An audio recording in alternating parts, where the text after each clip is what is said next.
Quand j'ai commencé cette chaîne, il y avait des sujets que je voulais absolument traiter et aujourd'hui, c'est un de ces sujets, le VIH et le sida. Alors pourquoi en parler maintenant? Alors tout d'abord parce que j'en ai envie, il fallait bien que je fasse un sujet, et puis surtout, très récemment, j'ai participé à une vidéo collaborative sur les infections sexuellement transmissibles, et le VIH étant un petit peu le boss final des infections sexuellement transmissibles, je me suis dit que c'était le bon moyen de faire le lien entre les deux sujets. Donc je vous encourage à aller voir cette vidéo, alors soit maintenant, soit plus tard, ça n'a pas beaucoup d'importance, les deux vidéos étant complémentaires. Mais il faut quand même aller la voir, et c'est par ici. Pourquoi parler du VIH et du sida? Parce que le VIH est un véritable fléau, que faire un petit rappel de temps en temps, ça mange pas de pain, et surtout, il tue toujours. Attends, c'est le VIH ou le sida qui tue toujours? C'est un petit peu le sujet de cette vidéo. VIH, sida, virus du sida, des fois on s'y perd un petit peu. Donc le but de cette vidéo, ça va être de clarifier la situation. Qu'est-ce que le VIH et qu'est-ce que le sida? Et je suis pas bien sûr que je puisse dire en joie.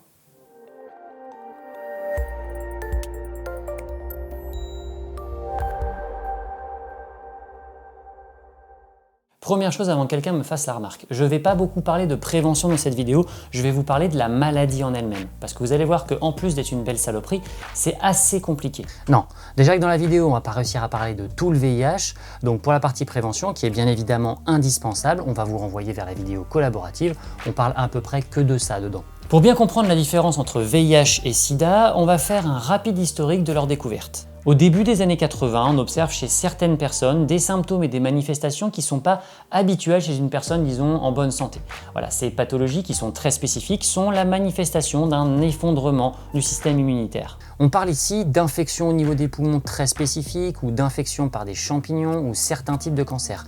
Vraiment des choses extrêmement précises et particulières. Au début, on observait ça chez les homosexuels nord-américains, mais rapidement, genre très rapidement, on a observé ça partout dans le monde et surtout chez tout le monde. En 1982, devant la multiplication des cas à travers le monde, la communauté scientifique va donner un nom à cet ensemble de manifestations et de symptômes. On va l'appeler ça SIDA, syndrome d'immunodéficience acquise. Syndrome parce que c'est la définition du syndrome, c'est un ensemble de manifestations et de symptômes. Immunodéficience parce que c'est le système immunitaire qui se fait la malle.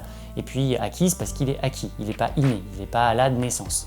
En 1982, on sait déjà que c'est sexuellement transmissible, mais on ne sait pas exactement par quoi. C'est qu'en 1983 que le virus responsable est découvert par une équipe française de l'Institut Pasteur. Cocorico! Le virus étant responsable du syndrome d'immunodéficience acquise, ils vont l'appeler VIH, virus de l'immunodéficience humaine. Et pour cette découverte, ils auront le prix Nobel de médecine et de physiologie en 2008. Pour la petite histoire, cette année-là, le prix Nobel de médecine et de physiologie a été divisé en deux parties. D'un côté le VIH et de l'autre côté la découverte du lien entre le papillomavirus humain et le cancer du col de l'utérus. Et ça, on y reviendra, croyez-moi. Voilà, maintenant je pense qu'on y voit un tout petit peu plus clair entre VIH et sida. Le VIH, c'est un virus responsable d'une infection qui détruit le système immunitaire. Le sida, lui, c'est un état. C'est le stade ultime de la maladie. Dans cet état, le système immunitaire est défectueux et donc l'organisme s'expose à des infections particulières que l'on appelle opportunistes. Et qu'on soit bien d'accord, tous les malades infectés par le VIH ne font pas un sida. Avant de s'intéresser un peu plus en détail au VIH et au sida, je vais devoir vous expliquer très brièvement comment fonctionnent nos cellules qui sont de véritables petites usines. Dans nos cellules, et plus particulièrement dans le noyau de ces cellules, on trouve notre code génétique qui est contenu dans ce qu'on appelle l'ADN, l'acide désoxyribonucléique. En gros, il faut voir l'ADN comme une immense bibliothèque avec rayonnage, livres, et dans ces livres, les plans de toutes les protéines dont les cellules et l'organisme ont besoin pour fonctionner. Quand la cellule a besoin de quelque chose, elle va aller chercher dans la bibliothèque le plan de la chose qu'elle a besoin de construire. Et donc elle va faire des photocopies de ce plan, et ça on appelle ça la transcription. La photocopie de l'ADN, on appelle ça de l'ARN, de l'acide ribonucléique. Et c'est à partir de cet ARN que les choses vont être créées.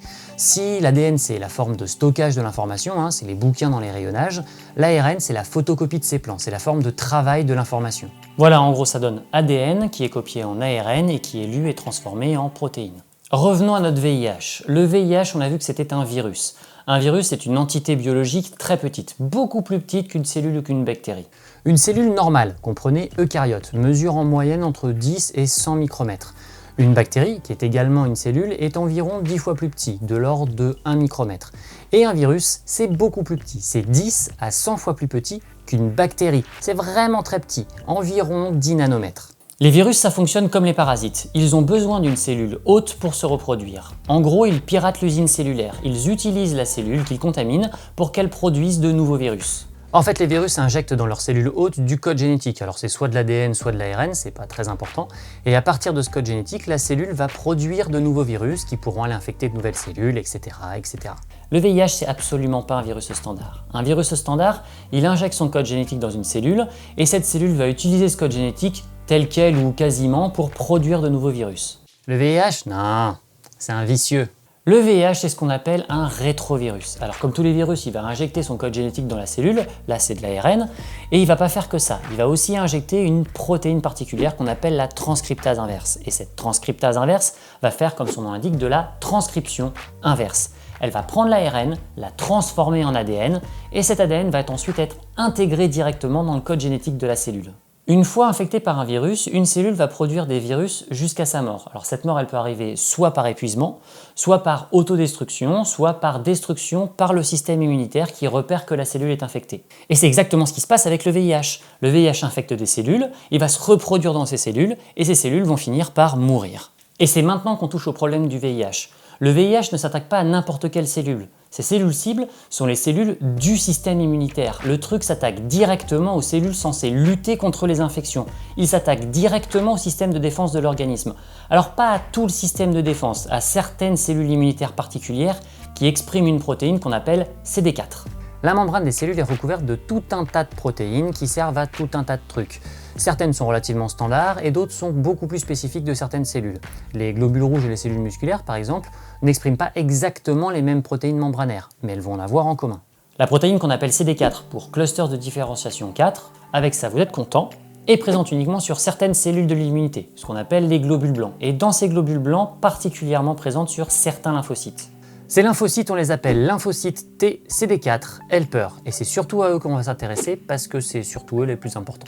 Les lymphocytes font partie du bras armé du système immunitaire. Elles font partie des cellules qui vont aller détruire les éléments qui agressent l'organisme.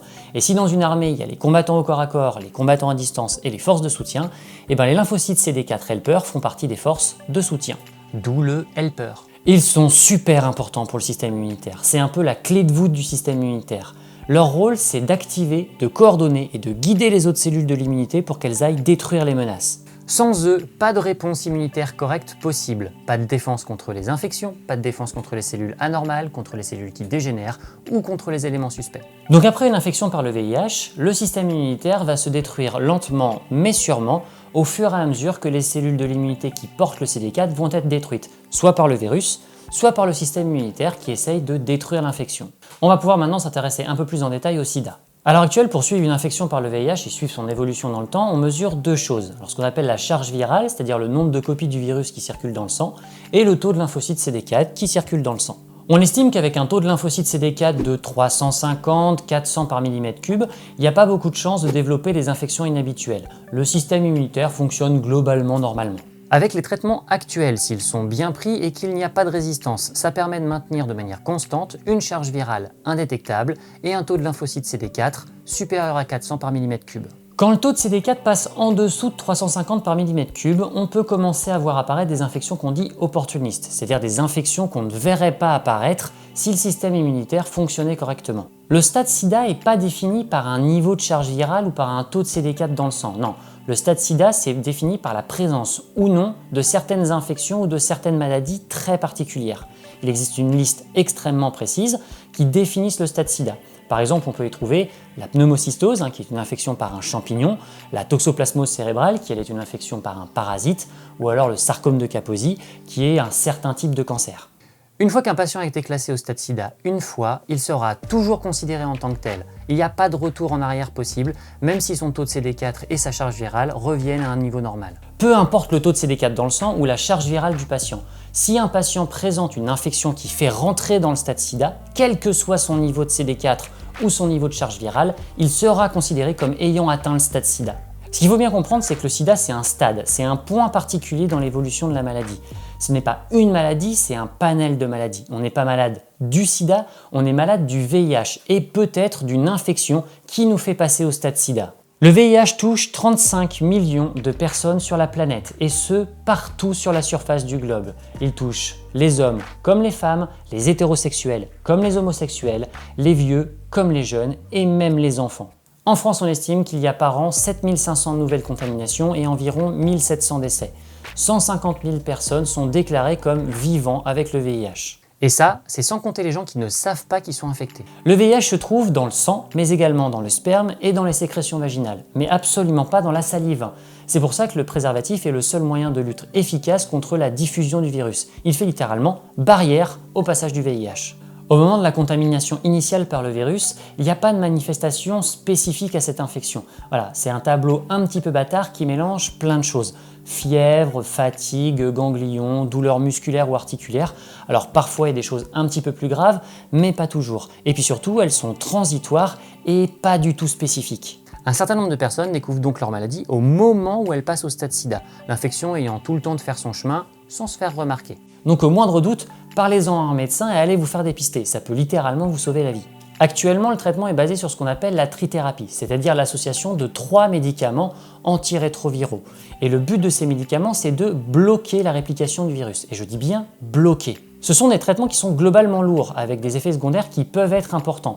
Et surtout, ça nécessite une hygiène de vie irréprochable. Ouais, le VIH a la fâcheuse tendance à muter hyper facilement. Boss final des infections, on vous dit. Le traitement doit être pris à heure fixe et tous les jours.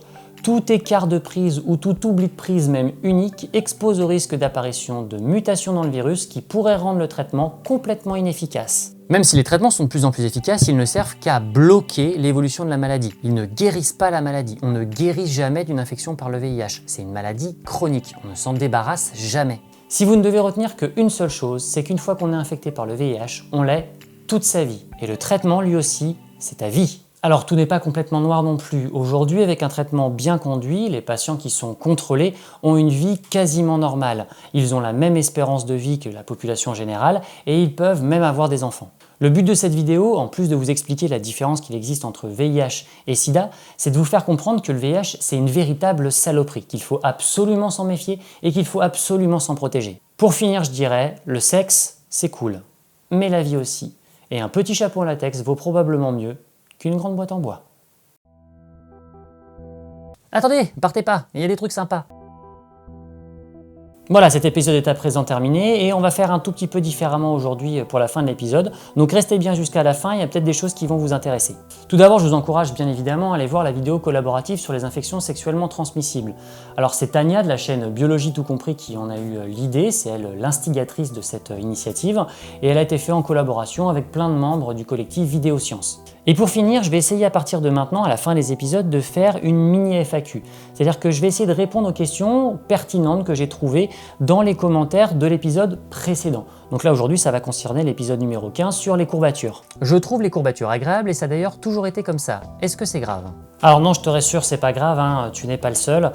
J'ai eu plein de commentaires qui me disaient j'aime bien les courbatures, ça me fait marrer, ou alors j'aime bien avoir mal, ça me donne l'impression d'avoir bien réussi mes exercices. Et je dois admettre que moi aussi j'aime bien les courbatures, quand j'en ai, j'ai l'impression d'avoir vraiment bien travaillé, donc non, c'est absolument pas grave, et donc voilà, si t'aimes ça, bah t'aimes ça quoi. Donc toutes ces années, je me suis étiré pour rien. Sérieusement? Non, on s'étire pas pour rien. Alors oui, apparemment pour les courbatures, ça apporte rien, mais les étirements, c'est bon en général. C'est-à-dire qu'un muscle étiré est un muscle plus puissant, et puis l'étirement, c'est bien pour faire de la souplesse ou des choses comme ça. Et effectivement, pour les courbatures, c'est pas très utile apparemment. Mais non, les étirements servent toujours. Ils servent pas forcément pour les courbatures, mais ils servent toujours. Du coup, ça me fait m'interroger sur l'origine des courbatures quand on est malade. Au hasard, la grippe. Quand on est malade d'une virose, c'est non pas un virus comme la grippe par exemple, eh ben on a une inflammation généralisée, on a une réaction inflammatoire globale et ça implique une réaction inflammatoire des muscles. Donc en fait on a une inflammation des muscles et donc c'est douloureux quand on bouge. Voilà, maintenant cet épisode est vraiment terminé, j'espère donc qu'il vous a plu, vous n'hésitez pas, les pouces, les commentaires, liker, partager la vidéo, tout ça. Si les petites modifications, les petites FAQ en fin d'épisode vous a intéressé, n'hésitez pas à en parler aussi dans les commentaires et puis évidemment à poser vos questions pour une prochaine petite FAQ pour le prochain épisode. Quant à moi, il ne me reste plus qu'à vous souhaiter bon courage, prenez soin de vous, protégez-vous et à très bientôt pour un nouvel épisode de Primum Non Nocere.